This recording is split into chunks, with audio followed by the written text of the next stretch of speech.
29-30 सितंबर के साथ 1 अक्टूबर को रांची के मोरहाबादी मैदान में आयोजित आजसू पार्टी के केंद्रीय महाधिवेशन में राज्य के नवनिर्माण के लिए नए 9 संकल्पों के तहत केंद्रीय पदाधिकारियों की घोषणा हुई। पार्टी के केंद्रीय पदाधिकारी अपने केंद्रीय सदस्य और पार्टी कार्यकर्ताओं के साथ मिलकर काम करेंगे। आजसू के केंद्रीय प्रवक्ता डॉक्टर देवशरण भगत का कहना है कि केंद्रीय पदाधिकारियों के चयन में राज्य के हर जाति धर्म क्षेत्र का प्रतिनिधित्व हो, यह सुनिश्चित किया गया है। उन्होंने कहा कि राज्य की आम जनता को गोलबंद कर संघर्ष करना ही हमारा लक्ष्य है।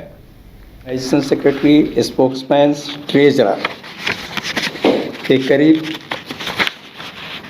151 लोगों का नाम जिनको दायित्व दिया जा सियासत हो रही है नीतीश कुमार के बनारस दौरे को लेकर, जिनको दायित्व दिया गया है, जिनकी सहमति केंद्रीय अध्यक्ष ने करी है, मैं उनका नाम पहले आज घोषणा करता हूं। केंद्रीय अध्यक्ष आदरणीय सुदेश कुमार महतो जी, वरीय वाइस प्रेसिडेंट आदरणीय चंद्र प्रकाश चौधरी जी, वाइस प्रेसिडेंट उमाकांत रजक जी, vice president Hasan Ansari ji, vice president Supriti Murmu ji, vice president Aqeel Akhtar जी, वाइस प्रेसिडेंट कुशवाहा शिवपूजन मेहता जी और हेड जनरल सेक्रेटरी माने केंद्रीय प्रमुख महासचिव रामचंद्र सहित जी।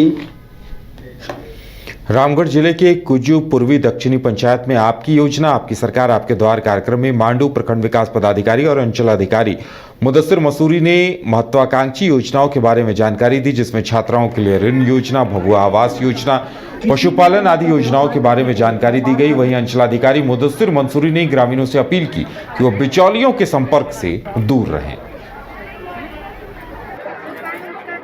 जैसे कि बताया जा रहा है कि विभाग के द्वारा कि ये सारा प्रोसेस जो है हम लोग को जनवरी तक कर लेना है। जो भी वेरिफिकेशन है, ग्राम सभा है, दावा आपत्ति है। अभी हम लोग आज शुरू किए हैं 2 पंचायत सोंडिया और कीमो में वेरिफिकेशन का, क्योंकि मोबाइल ऐप हम लोग को थोड़ा सा लेट से मिला, जो वर्सन है वो चेंज होते रहा, तो आज शुरू हुआ है।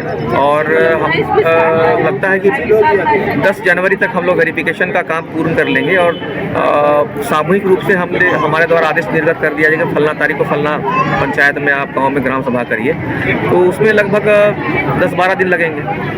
तो ये वेरिफिकेशन का काम और ग्राम सभा का जो है, ये सारी प्रक्रियाएं हम लोग को जनवरी तक।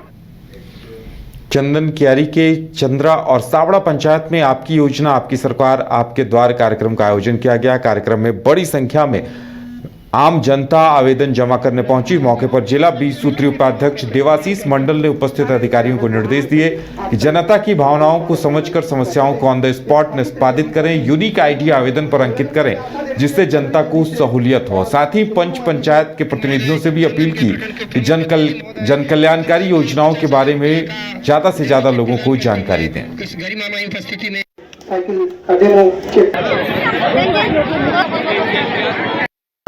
आज आपकी योजना आपकी सरकार आपके द्वार कार्यक्रम के तहत चंदन कियारी प्रखंड के सावड़ा पंचायत में कैंप का आयोजन किया गया, जिसके तहत कक्षा 8 की छात्राओं को साइकिल क्रय 4500 रुपये का डेबिट चेक जारी किया गया है। इसके साथ ही कंबल का वितरण किया गया। आज के कैंप में ग्रामीणों में काफ़ी भीड़ देखने को मिली। इससे होता है कि सरकार की महत्वाकांक्षी योजना দিচ্ছে নামের কিনা 5টা দিচ্ছে আর 5টা দিয়ে বন্ধ করে দিচ্ছে। ওয়ার্ড মেম্বারও বিকেট আছে, গরিব দুঃখী মরছি ঠান্ডায়, বুড়া লোক চাদর কেনা দিচ্ছে, কম্বল কেনা দিচ্ছে, আমরা পয়সা পাচ্ছি না, আমরা ঘর পাচ্ছি না। তার মানে ঘর পাচ্ছি না বলে 20,000 টাকা দিয়ে গরিব লোকে কোথায় পাই? আমরা তো 20,000 টাকা দিব তো একটা কলোনি দিব। निरसा के कालू बथान में कोयले के अवैध खनन से लोगों में गुस्से का माहौल है। अब इलाके में कोयले के अवैध खनन को रोकने के लिए कालू बथान के लोगों ने डीसी को ज्ञापन भी सौंपा है। फिर अवैध कोयले के खनन के साथ चोरी रोकने की भी मांग की है। गांव के लोगों ने कहा कि कालू बथान इलाके में धड़ल्ले से कोयले की चोरी हो रही है। शिकायत करने के बाद भी निरसा पुलिस कोई कार्रवाई नहीं कर रही है।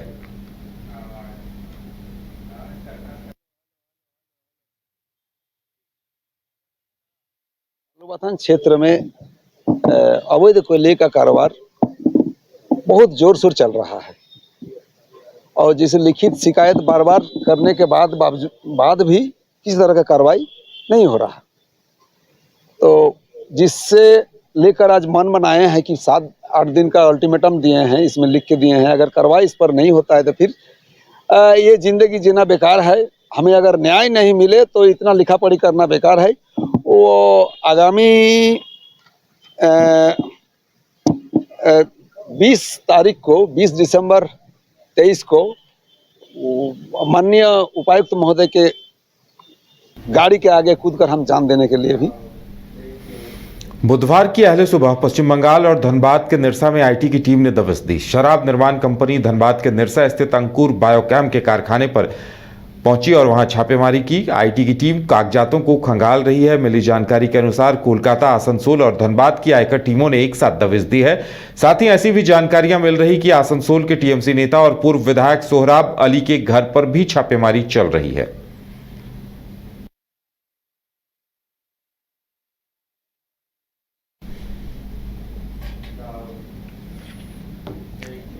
राजधानी रांची में मामूली विवाद में भतीजे ने अपने चाचा की जान ले ली। तुपुदाना क्षेत्र का यह मामला है, जहां अपने ही भतीजे ने मामूली विवाद में चाचा की हत्या कर दी। हालांकि पुलिस ने आरोपी भतीजे को गिरफ्तार कर जेल भेज दिया है। पुलिस ने बताया कि हत्या मामूली विवाद को लेकर की गई थी। चाचा भैयाराम मिंज अपने भतीजे महेश मिंज को अक्सर कुछ काम को लेकर रोकते टोकते रहते थे, जिस वजह से विवाद होता रहता था और इसी वजह से तंग आकर भतीजे महेश ने चाचा की हत्या कर दी।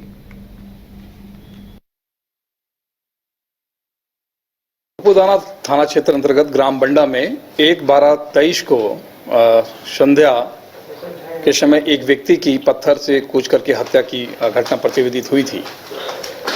इस घटना में मृतक भैयाराम मिंज की मृत्यु पत्थर से कूच करके एक सेंसेशनल केस जो है वो हम लोग के समक्ष प्रतिवेदित हुआ था। इस आलोक में हटिया डीएसपी के नेतृत्व में इस कांड का उद्भेदन के लिए लगाया गया था। थाना प्रभारी टुपुदाना, जगन्नाथपुर थाना प्रभारी इसमें कार्य कर रहे थे।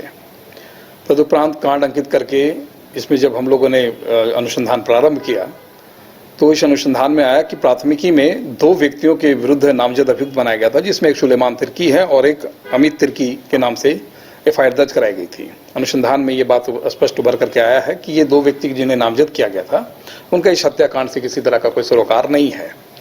अभी वर्तमान में जब इस पर गहराई से हम लोगों ने अनुसंधान किए हैं तब ये उभर करके आया है कि बंडा ग्राम के ही रहने वाले महेश मिंज के द्वारा जो है इनके रिश्ते में रिश्तेदार हैं, इनके द्वारा जो है पत्थर से कूच करके मारने का काम किया गया।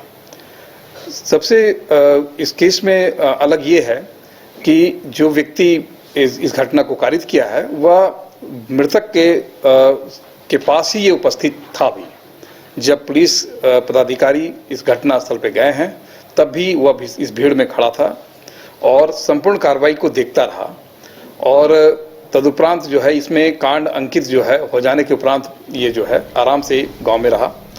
भय कारित होने पर की बाद में अनुसंधान इसकी जब वर्ष 2018 में हुए चावल व्यवसायी नरेंद्र सिंह बोरा हत्याकांड मामले में अपर न्यायायुक्त दिनेश राय की अदालत ने 6 दोषियों को सजा सुना दी। इससे पहले हुई सुनवाई में कोर्ट ने 11 में से 5 आरोपियों को बरी कर दिया था और 6 को दोषी ठहराया था। कोर्ट ने सभी दोषियों के सजा का ऐलान कर दिया है, जिसमें दोषी सद्दाम उर्फ बबन खान, मोहम्मद फैजल खान, सबीब अंसारी और छोटू हुसैन को आजीवन कारावास की सजा और 10-10 हजार रुपए का जुर्माना लगाया गया है। वहीं दोषी बिरसा कच्छप को आर्म्स एक्ट में 2 साल की सजा सुनाई गई है। एक दोषी राशिद अंसारी अभी भी फरार है। बता दें कि 5 अक्टूबर साल 2018 को जब चावल व्यवसायी नरेंद्र बोरा अपने अप्पर बाजार स्थित दुकान बंद कर रांची में लौट रहे थे, इसी दौरान रोसपा टावर के पास अपराधियों ने उन्हें गोली मार दी थी।